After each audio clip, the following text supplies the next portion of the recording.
नमस्कार, मैं पंकज प्रसून। ब्रजभूषण शरण सिंह नाम तो आपने सुना होगा। रेसलिंग फेडरेशन के अध्यक्ष, जिनके खिलाफ तमाम कुश्ती खिलाड़ी धरने पर बैठे हुए हैं। आपने इनका थप्पड़ कांड देखा होगा, इन पर लगे आरोप को सुना होगा, लेकिन अंदर की बात में हम इनके बारे में कुछ और जानकारियां देंगे। ये महाशय टाडा के अंदर जेल जा चुके हैं। दाऊद इब्राहिम से संबंध रखने का आरोप लग चुका है। 2008 में बीजेपी को छोड़कर अमर सिंह के साथ चले गए थे और अपने इलाके में शिक्षा माफिया के रूप में इनकी बड़ी पहचान है। और ऐसे शख्स को मोदी जी ने रेसलिंग फेडरेशन का अध्यक्ष बनाकर रखा है। सबसे बड़ी बात यह है कि 2 दिनों से खिलाड़ी बैठे हुए हैं धरने पर।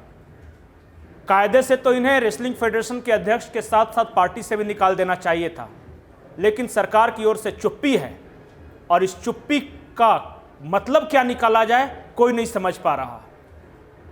देखना यह है कि ब्रजभूषण सिंह के खिलाफ कार्रवाई होती है तो कब होती है। लेकिन हमारा आज का विषय थोड़ा और गहरा है। दोस्तों, आपने किसी IAMC का नाम सुना है? इसका फुल फॉर्म है इंडियन अमेरिकन मुस्लिम काउंसिल। 2002 में अमेरिका में इसके गठन की घोषणा की गई और इसके अध्यक्ष बने राशिद अहमद। लेकिन इंडियन अमेरिकन मुस्लिम काउंसिल के अध्यक्ष महत्वपूर्ण नहीं है। महत्वपूर्ण है इस संगठन में जो एडवोकेट डायरेक्टर हैं, इनका नाम है अजीत शाही। अब आप सोच रहे होंगे कि मैं अमेरिका के किसी संगठन का नाम आज क्यों बता रहा हूं। तो कहानी यह है कि 2002 में यह संगठन बना और इसके पहले स्पीकर थी अरुंधति रॉय। उसके बाद 2003 में बीजू मैथ्यू, 2004 में अंजना चटर्जी, 5 में हर्ष मांदर, 6 में सुनीता विश्वनाथन, 2007 में अल्ट न्यूज़ के जो को फाउंडर हैं प्रतीक सिन्हा, उनके मां और पिताजी यानी मुकुल सिन्हा और निहारिका सिन्हा, और 207 में राणा अयूब, 2008 में तहलका के ही तरुण तेजपाल। तो कहने का मतलब है कि नाम भले ही इंडियन अमेरिकन मुस्लिम संगठन है, लेकिन इसकी जड़ें भारत के किसी मुसलमान से नहीं जुड़ी हुई है। ये एक लेफ्ट विंग ऑर्गेनाइजेशन है और मैंने आपको बताया कि महत्वपूर्ण शख्सियत हैं इसके एडवोकेट काउंसलर अजीत शाही।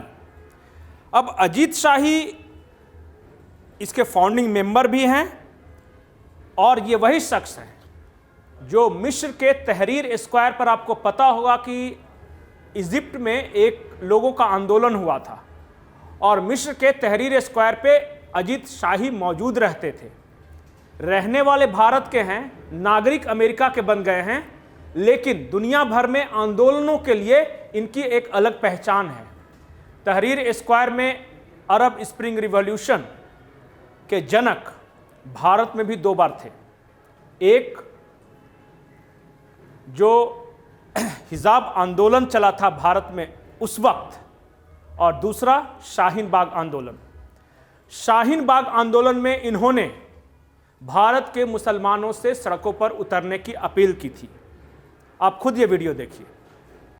मैं सोच रहा था कि इस पर भी तफसील से बात करेंगे, लेकिन शायद अगली बार बात हो इस पर। हम लोग इस लड़ाई को आगे कैसे बढ़ाएं?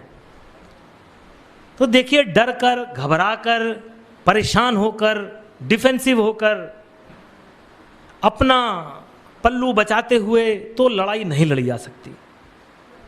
और ये लड़ाई मैं पूरे हिंदुस्तान में जहाँ भी मुस्लिम तंजीम में जाता हूँ, मैं सब अपने मुसलमान भाई बहनों से यही कहता हूँ कि ये लड़ाई अदालत से भी नहीं लड़ी जा सकती। ये खुसूसी पॉलिटिकल लड़ाई है और इसको पॉलिटिकली ही लड़ना पड़ेगा इसको, क्योंकि आप 4 लड़कों को छुड़ाएंगे तब तक वो 400 और लड़कों को गिरफ्तार कर लेंगे। ये तो हमको सड़क पर उतरना ही पड़ेगा। और इतना ही नहीं, जब भारत में किसानों का आंदोलन चल रहा था तो ये महाशय फिर दोबारा आए और इन्होंने किसानों को लेकर एक तहरीर स्क्वायर की तरह आंदोलन खड़ा करने की बात कही कि आप लोग जो इजिप्ट में तहरीर स्क्वायर में जिस तरह की हिंसक क्रांति हुई थी उस तरह कीजिए। मिस्र की राजधानी काहिरा के तहरीर स्क्वायर में, जिसे मैदान तहरीर कहते हैं, वहां लाखों लोग एक साथ जमा हो गए। 18 रोज तक जमा रहे और उनके ऊपर 2 बार हमला किया गया। पहला जुमा उसके बाद था 28 जनवरी को। उस दिन पुलिस वालों ने उन पर गोलियां चलाई। पहले तो रबर की गोलियां चलाई और फिर असली कारतूस छोड़े। और फिर 2 फरवरी को प्लेन क्लोथ में ऊंट और घोड़े पर बैठकर लोग उनके बीच में आए।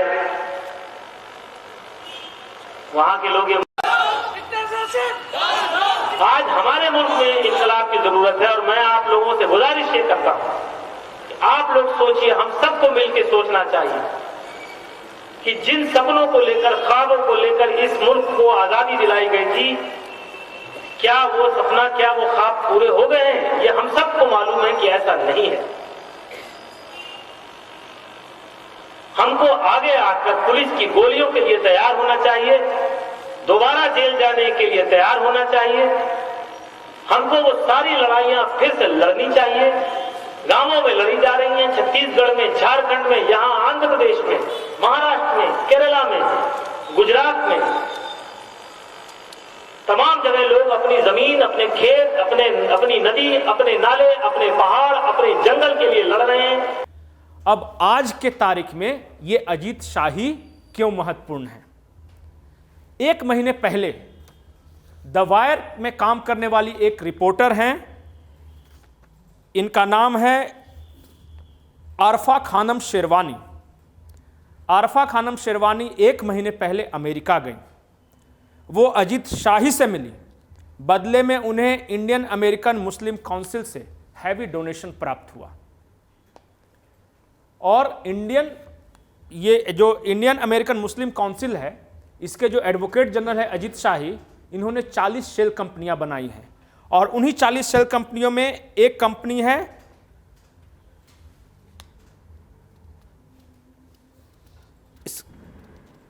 IPSMF। ये IPSMF ब्रिटेन बेस्ड है और ये खुद को एनजीओ कहती है।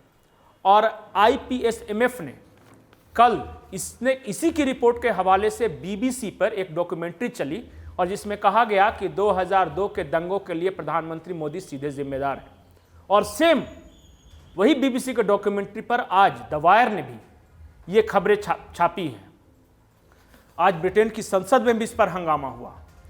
वहां के एक मुस्लिम सांसद हैं इमरान हसन, उन्होंने कहा कि ब्रिटेन को सारे संबंध तोड़ लेने चाहिए क्योंकि भारत के प्रधानमंत्री मुस्लिम जेनोसाइड में शामिल थे। जो ब्रिटेन के प्रधानमंत्री हैं उन्होंने कहा कि ये पूरी रिपोर्ट ही फर्जी है। IPSMF के हवाले से जो रिपोर्ट BBC ने छापी है वो फर्जी है और मैंने पूरा रिश्ता बता दिया कि IPSMF कौन सा संगठन है, इंडियन अमेरिकन मुस्लिम काउंसिल से क्या संगठन है और अजीत शाही से क्या संगठन है। क्या अजीत शाही जैसे शख्स की गिरफ्तारी नहीं होनी चाहिए? जवाब आप जरूर दीजिएगा। ये तो थी राष्ट्रीय और अंतर्राष्ट्रीय खबरें। अब आते हैं अपने राज्य झारखंड की ओर। झारखंड में आज 2 खबरें हैं। पहली खबर, आपको कुछ दिनों पहले मैंने बताया था कि गुमला शिक्षा परियोजना ने एक वैकेंसी निकाली थी और उस वैकेंसी में SC रिजर्वेशन 000 मतलब SC रिजर्वेशन नहीं दिया था। आज फिर एक वैकेंसी निकली है नेतरहाट में टीचर्स के लिए और उसमें SC और ST दोनों रिजर्वेशन समाप्त कर दिया गया है। सवाल यह है कि क्या कोई है जो इस पूरे साजिश में शामिल है? क्या जानबूझकर ऐसा किया जा रहा है? क्योंकि हेमंत सोरेन के मुख्यमंत्री रहते अगर शिक्षा विभाग से जुड़ी जो भी बहालियां निकल रही है उसमें SC और ST रिजर्वेशन 0 बताया जा रहा है, तो जांच इसकी जरूर होनी चाहिए कि इसके पीछे वो शख्स कौन सा है। अब झारखंड की दूसरी खबर। झारखंड में जमीन दलालों के कई कारनामे आपने देखे होंगे और एक कारनामा आज सामने आया है। आपको पता है गुमला के चैनपुर में एक गांव है छतरपुर और छतरपुर में एक शख्स रहते हैं महिनाथ रौतिया उर्फ बेनी। महिपाल रौतिया उर्फ बेनी को पता भी नहीं चला इनकी कई एकड़ भूमि जमीन दलालों ने बेच दी। सदमे से बेनी की जान चली गई। अब रौतिया समाज वहां आक्रोशित है। जमीन दलाल उस इलाके को छोड़कर भाग गए। अभी तक वो पकड़े नहीं गए। और आप झारखंड के किसी भी शहर, किसी भी छोटे कस्बे में चले जाइए, वहां के हर गली, हर मोहल्ले में कुकुरमुत्ते की तरह जमीन दलाल उगाए हैं। आरोप तो यह भी लगता है कि कई जगहों के सीओ की सीधी मिली भगत है इन सारी गड़बड़ियों में। शह सीओ का होता है। इन जमीन दलालों को पुलिस का भी संरक्षण मिलता है। क्या इन जमीन दलालों का कोई उपाय नहीं है? आदिवासियों की जमीनें, गरीब रैयतों की जमीनें, ये उनकी जानकारी के बिना पता नहीं किस किस को बेच देते हैं। केस होता है, मुकदमा होता है, सालों तक ये केस चलता है। इस बीच फायदा उठाते हैं तो सिर्फ जमीन दलाल। और एक बात स्पष्ट रूप से मैं कह दूं कि कई राजनीतिक पार्टियों से जुड़े लोग जमीन की इस दलाली में शामिल हैं। वो आदिवासी जमीनों की दलाली करते हैं, वो यहाँ के मूलवासियों की जमीनों की दलाली करते हैं। क्या पुलिस महाराष्ट्र की तरह रूल नहीं बना सकती कि सिर्फ लाइसेंसी जो लैंड ब्रोकर हैं वही जमीन दलाली कर सकते हैं? उनकी छवि देखी जाए, उनका बैकग्राउंड देखा जाए। सरकार अगर लाइसेंस जारी कर दे तो कितने बड़े घपले से इस राज्य को निजात मिल सकती है, एक बार सोचिएगा जरूर। अब आते हैं बिहार की ओर। बिहार में कहावत है, माल महाराज का और मिर्जा खेले होली। और यह कहावत नीतीश कुमार के बारे में कही जा रही है। आरजेडी के कार्यकर्ता और विधायक ये मानते हैं कि वोटर ज्यादा आरजेडी के हैं, लेकिन मुख्यमंत्री बने हुए हैं नीतीश कुमार। बीजेपी के भी विधायकों, कार्यकर्ताओं का यही मानना है कि वोटर हमारे थे, लेकिन मुख्यमंत्री बने रहे नीतीश कुमार।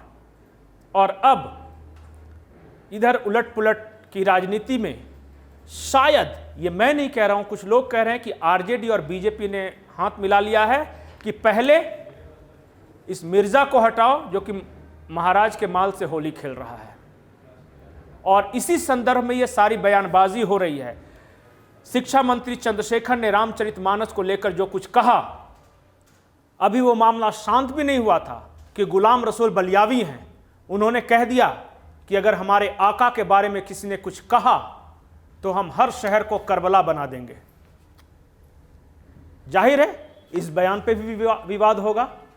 और विवादास्पद बयानों का यह सिलसिला सुधाकर सिंह, उपेंद्र कुशवाहा और न जाने कितने नेता लगातार हर दूसरे दिन बयान दे रहे हैं और परेशानी बढ़ा रहे हैं तो सिर्फ नीतीश कुमार की। सूत्र बताते हैं कि यह सब कुछ जानबूझकर कहा जा रहा है। और आज ही अश्विनी चौबे और रामकृपाल यादव, दोनों सीनियर लीडर हैं बीजेपी के, उन दोनों ने कहा कि नीतीश कुमार बस अगले 4 महीने तक के लिए मुख्यमंत्री हैं, इसके बाद उनकी विदाई हो जाएगी। नमस्कार।